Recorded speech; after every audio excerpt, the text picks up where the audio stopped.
औज़ुबिल्लाहिमिनश्शैतानिर्रजीम बिस्मिल्लाहिर्रहमानिर्रहीम।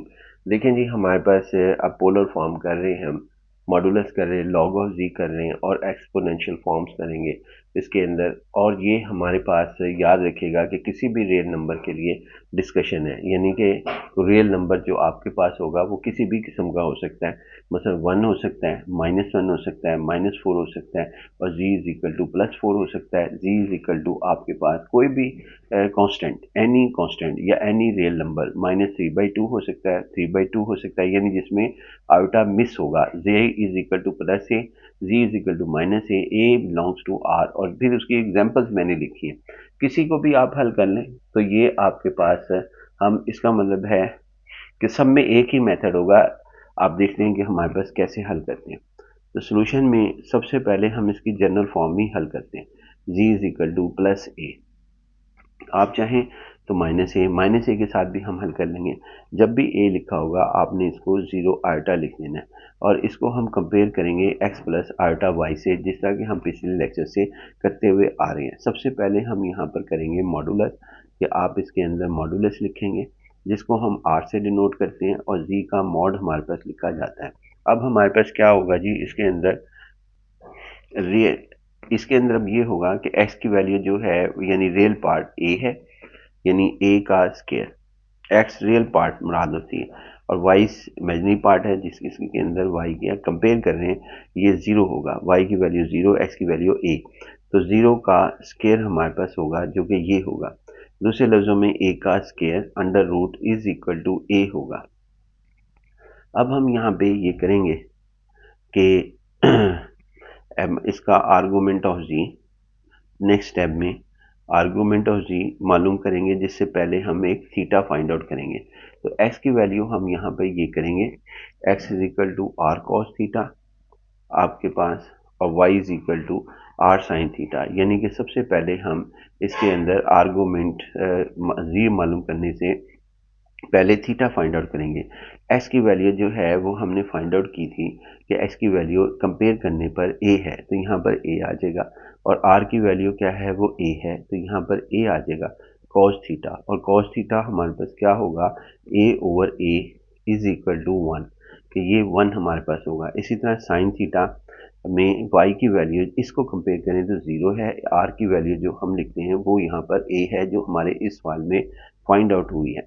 तो sine theta 0 over a is equal to 0 हमारे पास होगा। अब इसके अंदर हम एक स्टेप करते हैं जो कि हम पहले से करते हुए आ रहे हैं। वो स्टेप हमारा क्या है कि थीटा को दूसरी तरफ ले जाएं, तो theta is equal to cos inverse 1। तो आपके पास क्या होगा, कॉस इनवर्स 1, यानी आप कैलकुलेटर पर देखेंगे तो वो हमारे पास होगा 0, यानी 0 आपके पास होगा। और इसमें साइन को हम इन्वॉल्व नहीं कर रहे। उसके बाद फिर हम ये देखेंगे कि ये दोनों क्या हैं, कॉस क्या है और साइन क्या है, ताकि हम इसका क्वाड्रेंट जो है वो हम डिसाइड कर सकें। क्योंकि कॉस भी पॉजिटिव सेकेंड और साइन भी पॉजिटिव, तो ये हमारे पास फर्स्ट क्वाड्रेंट के अंदर लाई करेगा। अब हम ये करेंगे कि फर्स्ट क्वाड्रेंट में आर्गूमेंट ऑफ जी का फार्मूला क्या है। आर्गूमेंट ऑफ जी का जो फार्मूला हमारे पास है, आर्गूमेंट ऑफ जी, इसका फार्मूला हमारे पास है थीटा, यानी कि थीटा ही रहता है फर्स्ट क्वाड्रेंट के अंदर। हमने पहले भी इसको लिखा हुआ है। आर्गूमेंट ऑफ जी हमारे पास ये होगा, थीटा की वैल्यू रख देंगे जो कि 0 है। इस तरह आर्गूमेंट ऑफ जी मालूम हो गया। इसके बाद हम इसकी पोलर फॉर्म जो है वो फाइंड आउट करेंगे। Polar form G is equal to R और उसके बाद cos argument of G plus iota sine argument of G. तो हमारे पास क्या होगा जी, इसका आर की वैल्यू जो है वो हमारे पास हो गई इसके अंदर 1,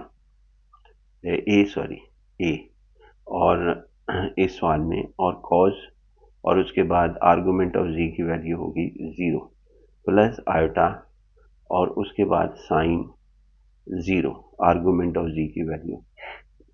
चेक करना चाहें तो आप इसको चेक कर सकते हैं। चेक इस तरह होगा, z इज इक्वल टू ए और 0 cos 0 की वैल्यू 1 आयोटा की वैल्यू साइन 0 की वैल्यू आपके पास 0, तो ये ए आंसर आ जाएगा, लिहाजा यही हमारे पास इसका आंसर लिखा जाएगा।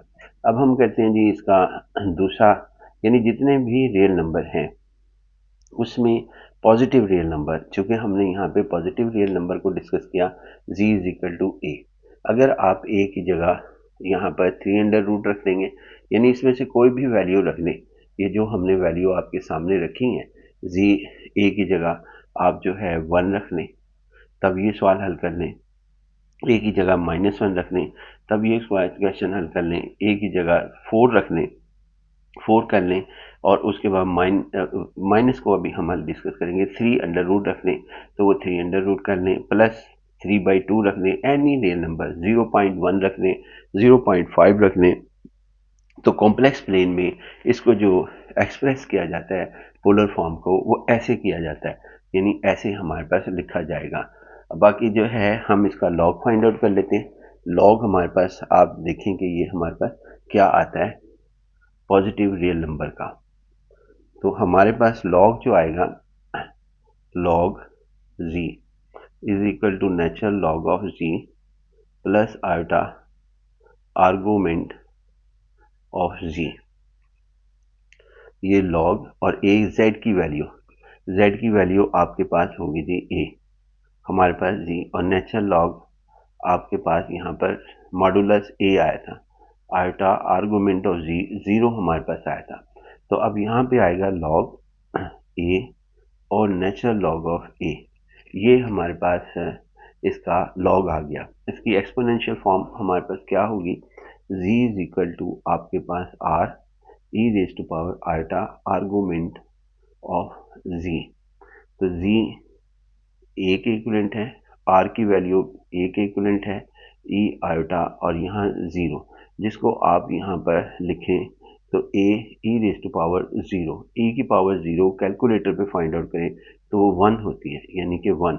तो इसका मतलब हुआ कि is equal to a is equal to a आ गया, यानी कि ये वैल्यू इधर लिख दी, इसकी वैल्यू इधर लिख दी। तो ये इसकी एक्सपोनेंशियल फॉर्म जो है वो हमारे पास आई। और इसको मज़ीद सिंप्लीफाई करें तो z is equal to r c i s और आर्गूमेंट ऑफ z हमारे पास लिखा जाएगा। z is equal to r की वैल्यू आपके पास क्या होगी, आर की वैल्यू हमारे पास आपके पास a है, c stand for cosine, i stand for iota, s stand for sine, और ये 0 हमारे पास आर्गूमेंट ऑफ c। ये इसकी हमारे पास एक और फॉर्म लिखी जा रही है। बाकी इंशाल्लाह नेक्स्ट लेक्चर में जो नेगेटिव नंबर हैं उनको कैसे डील करना है वो नेक्स्ट लेक्चर में इंशाल्लाह।